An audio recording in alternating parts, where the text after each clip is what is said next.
this is Ruth Ruttan from Retrofit Pilates. I'm one of the Master Instructors here and I am the Education Coordinator. Today we're going to be continuing a conversation about hip extension, which is just a fancy way of saying opening the front of your hip by using the muscles on your bum and the back of your leg. So many of you are familiar with the reformer and putting your feet in straps. It can feel like a great stretch for our hamstrings and the bum muscles.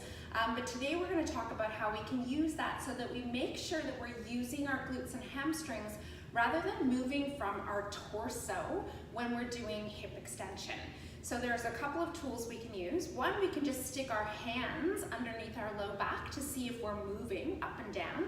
And the other is to use a towel or some form of fabric to put underneath your back to support what we call your neutral spine. So ideally we'd like your hip bones and your pubic bone to be on the same plane, level to the mat, which means that there is a bit of a curve in your low back and your tailbone and rib cage are heavy. So I'm going to use the towel just to show you how to do that. I'm going to have a lie down and I've got 2 red springs on, which is a nice heavy setting for some feedback. So I'm putting the towel underneath my back and I'm going to press my feet onto a foot bar to press my feet into the straps.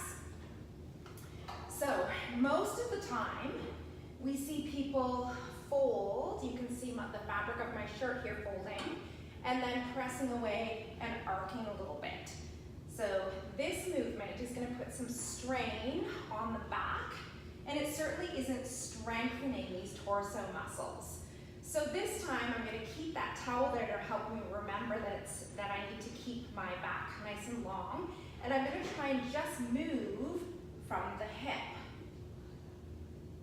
So the legs and straps with my legs straight is a long lever, and it's a nice tricky position to do this in. And you are trying to feel the bum start to squeeze as you press down. The hamstrings are working together with them. If you're finding that really tricky to do, you can bend the knees, almost like you're getting up out of a chair. Press away by thinking of squeezing gently into your bum and then your kneecaps at the end.